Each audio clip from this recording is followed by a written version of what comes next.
विश्व के नक्शे को और संबंधित देशों की भौगोलिक स्थिति को समझने के बाद अब हम आगे बढ़ते हैं।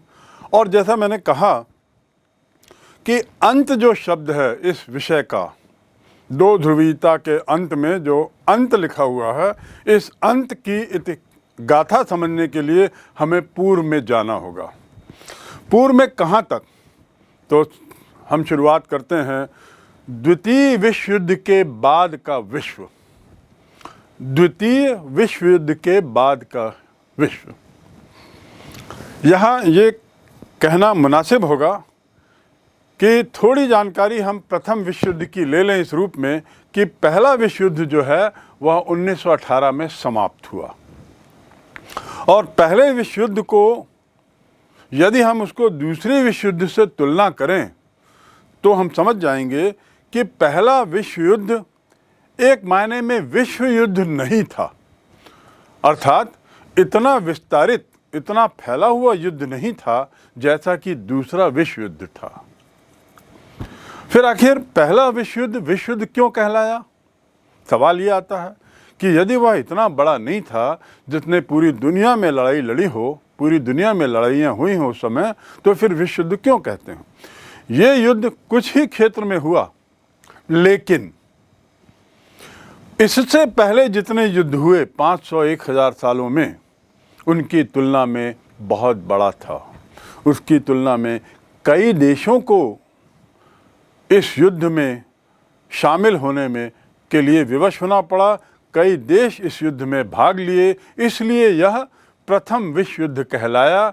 इसलिए नहीं कि वह वास्तव में विश्व के सभी देशों को प्रभावित किया, बल्कि इसलिए कि इस विश्व युद्ध से पूर्व के होने वाले युद्धों की तुलना में यह बहुत विशाल था।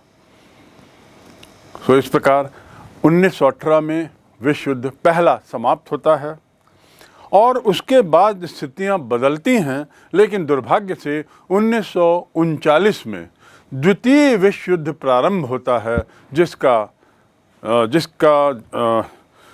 श्रेय कहना चाहिए या जिसके लिए हिटलर को जिम्मेदार बताया गया।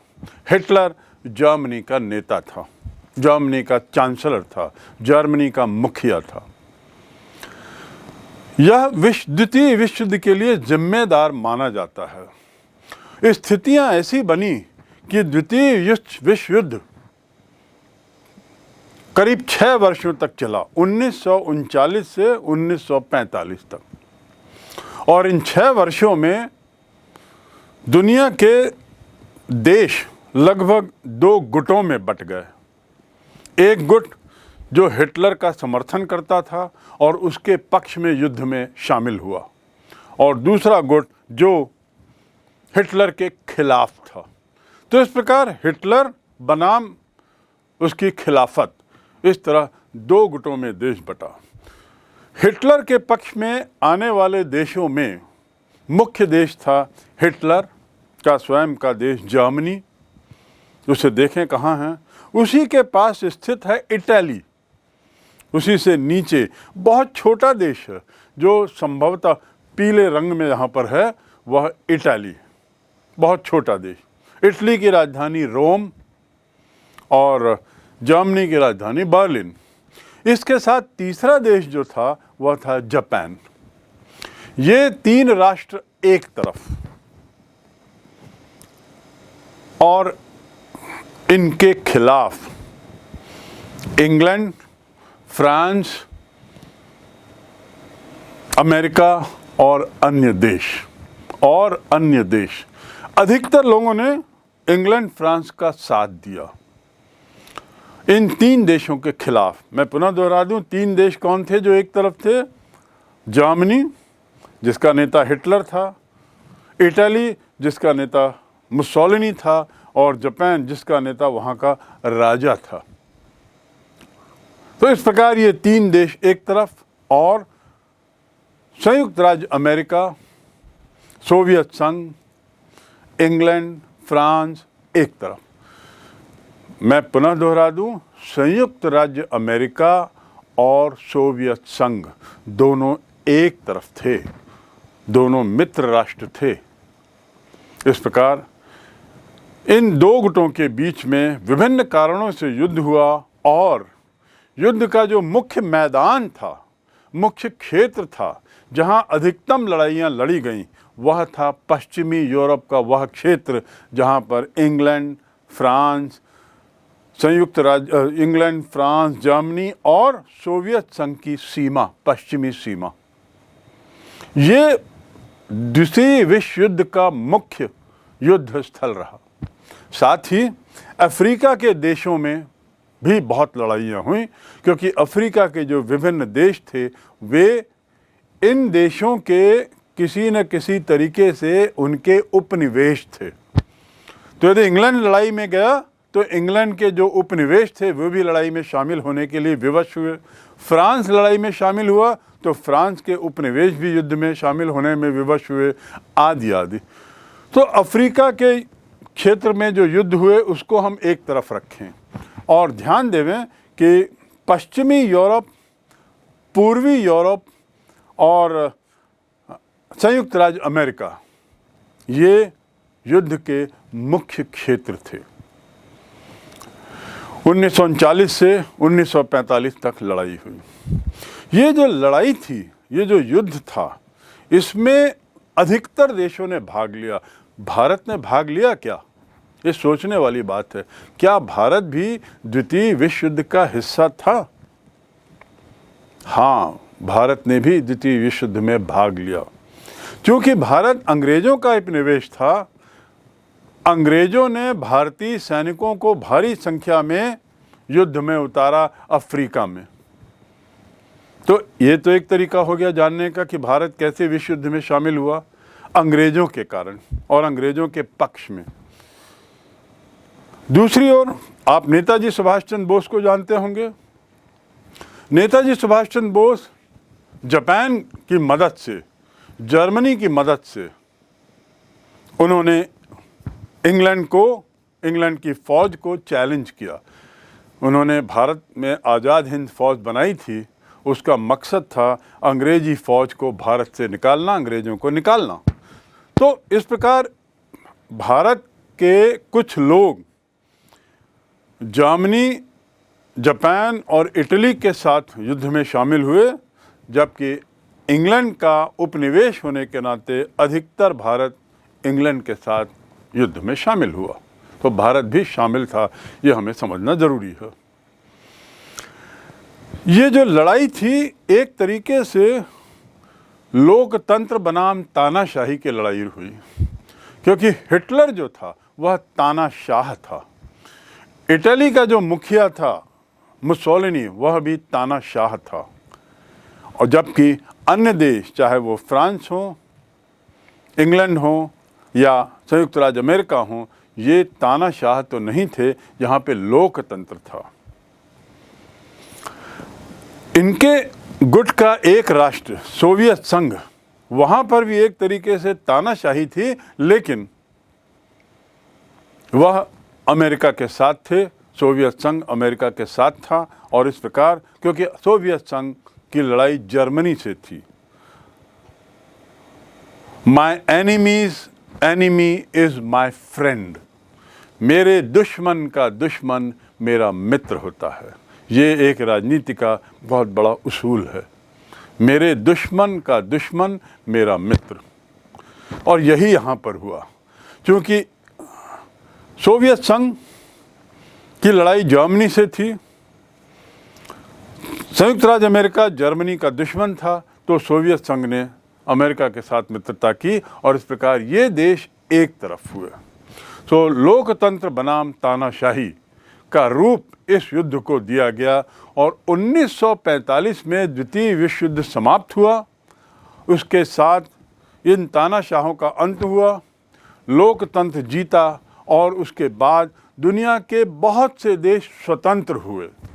अब जो हम बात कर रहे हैं कि विश्व कैसा था, द्वितीय विश्व युद्ध के बाद की दुनिया कैसी थी, तो उस पर ये आपको समझना होगा कि द्वितीय विश्व युद्ध के तुरंत बाद की दुनिया में लोकतंत्र की बयार बह रही थी, तानाशाही समाप्त प्राय थी, पहली बात।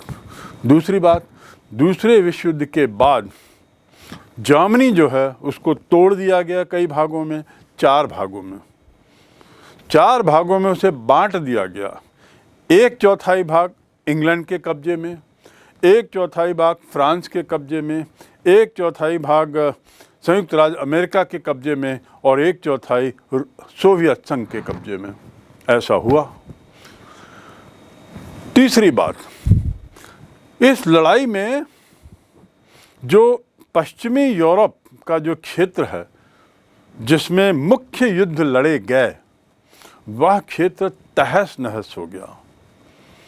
इंग्लैंड फ्रांस युद्ध में विजयी तो हुए, लेकिन संभवतः वे भी इतने घायल हो चुके थे जितना कि जर्मनी और इंग्लैंड। वे भी उतने ही नष्ट हो चुके थे जितना कि जर्मनी और इंग्लैंड। दूसरे शब्दों में, विजयी होने के बाद भी ये देश खूना खून थे। यहाँ की जनता युद्ध से बहुत त्रस्त हो चुकी थी, यद्यपि वे विजयी हुए थे। ऐसा होता है ना, यदि हम बॉक्सिंग के बारे में सोचें तो 2 बॉक्सर हैं जो बॉक्सिंग रिंग में बॉक्सिंग में आते हैं, एक दूसरे को मुक्का मारते हैं, खूब चोट पहुंचाते हैं, घायल करते हैं, दोनों खूना खून हो जाते हैं और बॉक्सिंग होती रहती है। और ऐसा हुआ कि उनमें से एक व्यक्ति, दोनों गिरे, अंत में दोनों ही खूना खून होकर ज़मीन में गिर गए, लेकिन जो 10 सेकंड बाद गिरा वह तो विजेता कहलाया। गिरा वो भी है, लेकिन विजेता तो बना। तो यही स्थिति इंग्लैंड फ्रांस की थी और उस देशों की थी जो पश्चिमी यूरोप में स्थित हैं, जहां युद्ध मुख्य रूप से लड़ा गया। दूसरे शब्दों में, दूसरे विश्व युद्ध के बाद के विश्व की यदि हम चर्चा करें तो संयुक्त राज्य अमेरिका अपनी स्थिति वैसी ही बनाए रखने में सफल हो सका जो विश्व युद्ध के पहले की थी। आर्थिक स्थिति, राजनीतिक स्थिति, सामाजिक स्थिति। बल्कि हम कहेंगे कि द्वितीय विश्व के बाद अमेरिका की सफलता ने उसकी ताकत में 4 चांद लगा दिया और वो और दुनिया की नज़रों में और ज़्यादा प्रभावशाली देश बन गया। तो अमेरिका विश्व युद्ध के पहले प्रथम स्थान पे था अपनी ताकत में, अपने समृद्धि में, अपने सामर्थ्य में, अपनी उन्नति में, विज्ञान आदि में। वह अभी भी विश्व युद्ध के बाद भी प्रथम स्थान बनाए रख सका, उसका स्थान अक्षुण्ण रहा। दूसरे नंबर पर इंग्लैंड आता था विश्व युद्ध के पहले, फिर फ्रांस आते था, फिर जर्मनी था और सोवियत संघ उसके नीचे था। पर विश्व युद्ध के बाद स्थिति थोड़ी बदल गई। क्या हुआ? आपको मैंने बारंबार कहा है कि पश्चिमी यूरोप में जहां इंग्लैंड, फ्रांस, जर्मनी स्थित हैं, इटली स्थित हैं, वह क्षेत्र विश्व युद्ध का मुख्य सीन था। ये देश सबसे ज़्यादा घायल हुए, सबसे ज़्यादा विश्व युद्ध में नुकसान इन देशों को हुआ। यहाँ तबाही मच गई, पूरा देश खंडहर बन गया, पूरा पश्चिमी यूरोप खंडहर बन गया। परिणाम क्या हुआ कि यदि विश्व की ताकत की बात करें, देशों की ताकत, तो द्वितीय विश्व युद्ध के बाद इंग्लैंड, फ्रांस, जर्मनी आदि की जो ताकत थी वो बहुत कमज़ोर हो गई, क्षीण हो गई। विश्व में जो उनका जज्बा था, रुतबा था, वह बहुत नीचे आ गया। और फ्रांस, जर्मनी आदि तो, इंग्लैंड, ये तो विवश भी हो गए थे अपने उपनिवेशों को स्वतंत्रता देने के लिए। भारत भी उसी दौरान स्वतंत्र हुआ। 1945 में विश्व युद्ध समाप्त हुआ और 1947 में भारत स्वतंत्र हुआ और उसी दौरान अन्य 100 देश भी लगभग स्वतंत्र हुए। 1946-47 से लेकर 1952-53 के बीच में लगभग 100 देश स्वतंत्र हुए जो कभी इन देशों के उपनिवेश थे। स्वाभाविक रूप से ये देश अत्यधिक कमज़ोर हो गए। कौन से देश? इंग्लैंड, फ्रांस, जर्मनी, इटली आदि जो पश्चिमी यूरोप में स्थित हैं, बहुत कमज़ोर हो गए। ये कमज़ोर हुए, इसका फ़ायदा मिला सोवियत संघ को। सोवियत संघ इसकी पश्चिमी सीमा पर काफ़ी लड़ाई हुई। मॉस्को तक, स्टालिनग्राड तक जर्मनी की सेना घुस चली थी। नक्शे में आप देखिए इन जगहों को, स्टालिनग्राड, मॉस्को, यहाँ पे जर्मनी की फौजें घुस चली थी, लेकिन और उन्होंने काफ़ी तबाही भी मचाई। लेकिन सोवियत संघ इतना विशाल देश है, जैसा नक्शे में दिख रहा है, कि यह तबाही को वह जज्ब कर गया, सहन कर गया, और उसे उसके स्वयं के भंडार, संसाधनों का भंडार, चाहे तेल का हो, चाहे गैस का हो, या अन्य भंडार जो हों, खनिज भंडार, वे इतने ज़्यादा हैं, इतने प्रचुर हैं, इतने भारी विशाल मात्रा में हैं कि इस नुकसान को, युद्ध से होने वाले नुकसान को वह झेल गया आराम से। इन दो कारणों से सोवियत संघ, जो विश्व युद्ध के पहले 5वें, 6वें, 7वें स्थान पर था दुनिया में ताकत के रूप में, वह अब दूसरे स्थान पर आ गया। पहला स्थान संयुक्त राज्य अमेरिका, दूसरा स्थान सोवियत संघ। दो कारणों से, मैं पुनः दोहरा दूं जल्दी। पहला कारण सोवियत संघ का दूसरे नंबर पर आने का, कि जो पहले देश दूसरे, तीसरे, चौथे नंबर पे थे, वो बहुत बुरी तरह तहस नहस हो गए थे। दूसरा कारण सोवियत संघ स्वयं तहस नहस तो हुआ, पर अपनी विशालता के कारण, अपने भौगोलिक संसाधनों के कारण वह इस युद्ध की भयावहता को थोड़ा आराम से जज्ब कर गया और उसका स्थान नंबर 2 हो गया। दूसरे शब्दों में, दूसरे विश्व युद्ध के समाप्ति के बाद के विश्व की यदि हम चर्चा करें, तुरंत के बाद की विश्व की, तो पहला स्थान अमेरिका का विश्व की ताकत के रूप में, दूसरा स्थान सोवियत संघ का, और फिर बाकी देश नीचे। हमारा जो ये अध्याय है, ये इन्हीं दो देशों के बीच की घटनाओं का विवरण है। सोवियत संघ, यूएसएसआर, और संयुक्त राज्य अमेरिका, यूएसए। तीसरा बिंदु जो अंत की कहानी को समझने के लिए आवश्यक है, वह है सोवियत संघ का स्वयं का उद्भव, एक आधुनिक राष्ट्र के रूप में सोवियत संघ का उद्भव। इसके लिए हमें थोड़ा सा और पीछे जाना होगा। प्रथम विश्व युद्ध 1918 में समाप्त हुआ। उसी दौरान, यानी 1917 में सोवियत संघ में क्रांति हुई, सोवियत संघ में सत्ता पलट हुई, और वहाँ के जो राजा थे, ज़ार, CZAR, वो ज़ार को पदच्युत किया गया, गद्दी से हटाया गया, और एक कम्युनिस्ट पार्टी की स्थापना हुई और साम्यवाद आया। साम्यवाद क्या है, इस पर हम चर्चा करेंगे। अभी इतना जान लें कि एक नई विचारधारा वहाँ आई, राजा की सत्ता खत्म हुई, एक पार्टी का शासन आया जिसे कहते हैं कम्युनिस्ट पार्टी, और इसके संस्थापक थे व्लादिमीर लेनिन, जिनके बारे में आगे फिर हम बोलेंगे, जानेंगे। तो आपको ये जानना है कि 1917 में सोवियत संघ का आधुनिकीकरण प्रारंभ हुआ, जब ज़ार निकोलस को गद्दी से हटाया गया और कम्युनिस्ट पार्टी आई, लेनिन ने सत्ता संभाली।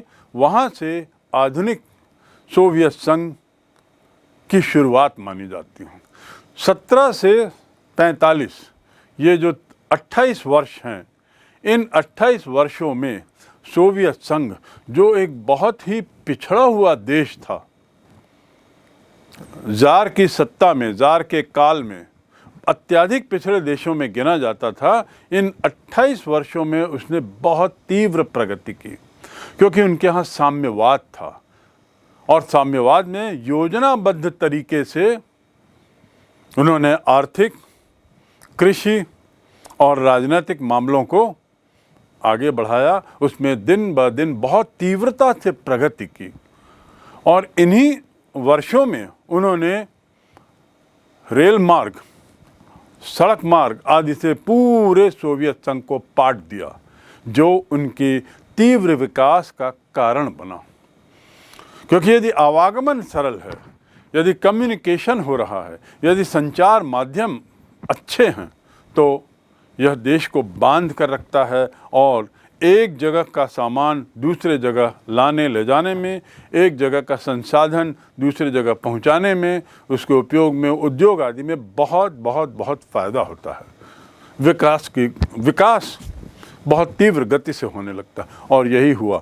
मात्र 28 वर्षों में 1917 से 1945, 28 वर्षों में सोवियत संघ ने बहुत प्रगति की। इतना विशाल होते हुए उसने इस विशालता को एक कमज़ोरी ना मानते हुए बल्कि उसे एक बहुत बड़ा एसेट माना, उसे एक बहुत बड़ा प्लस पॉइंट माना और उसके फ़ायदे उठाते हुए वहाँ के शासकों ने, जिसमें लेनिन थे, फिर उसके बाद स्टालिन आया, जोसेफ स्टालिन, जिनका जिक्र और आगे होगा, इन लोगों ने सत्ता में रहते हुए सोवियत संघ की ताकत को बढ़ाने में जी जान लगा दी। और 1945, 1947 आते आते सोवियत संघ, जैसा मैंने बताया, विश्व में दूसरे स्थान पर आ गया था अमेरिका के बाद। तो इसका अर्थ ये हुआ कि सोवियत संघ एक बिल्कुल नया देश था और उसने कुछ विकास के कुछ ऐसे फॉर्मूले अपनाए थे जिसको लेकर वह मात्र 28-30 साल में बहुत ऊपर पहुंच गया।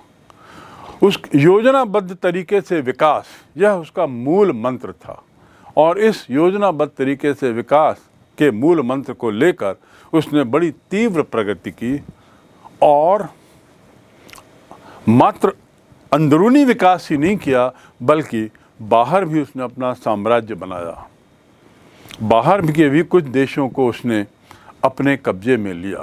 तो इस प्रकार हम कह सकते हैं कि सोवियत संघ द्वितीय विश्व युद्ध के बाद कुछ कारणों से दुनिया में दूसरी ताकत बन गया।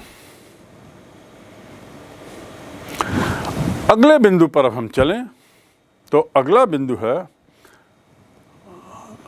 प्रथम होने की दौड़, दुनिया में पहली ताकत बनने की दौड़।